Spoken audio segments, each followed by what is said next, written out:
Avant de venir pour le bilan pour la Guinée-Bissau, je voudrais d'abord commencer par remercier le président Embalo pour cette audience qu'il vient de m'accorder dans cette nuit, à un mois de Ramadan. Je vais aussi vous dire un peu l'objet de ma visite. C'est que le collège que j'ai eu l'honneur de présider pendant 4 ans à la tête de la commission, son mandat expire le 8 mai 2021, dans quelques jours.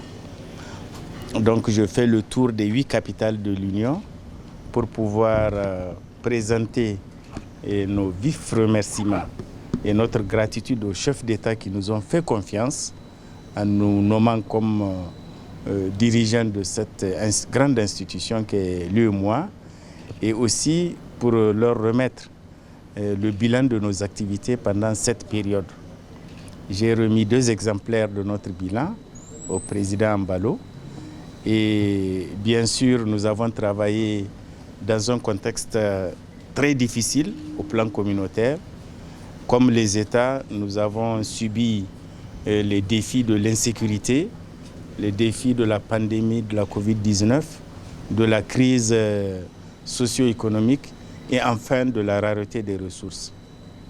Mais nous demeurons confiants que tous ces défis seront relevés.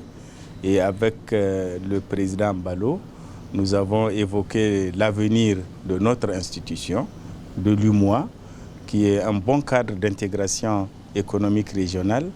Et pour maintenant revenir à votre question, j'en parlais également au président Embalo. Nous avons eu au niveau de l'Union un programme ambitieux pour pouvoir aider la Guinée-Bissau dans beaucoup de départements, que ce soit au niveau du département économique, au niveau de la justice également, donc l'administration d'une manière générale, aider également à réaliser des investissements importants dans ce pays.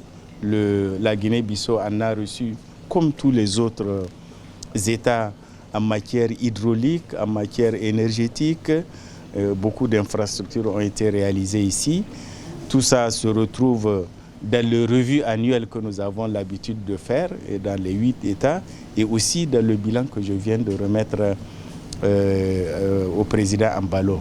Mais bien sûr, beaucoup reste à faire en Guinée-Bissau comme dans les autres États d'ailleurs, et notamment maintenant la reprise de la croissance économique qui s'est estompée avec la Covid, parce que s'il n'y a pas cette reprise économique, il n'y a pas perspective pour résorber le chômage, notamment le chômage des jeunes.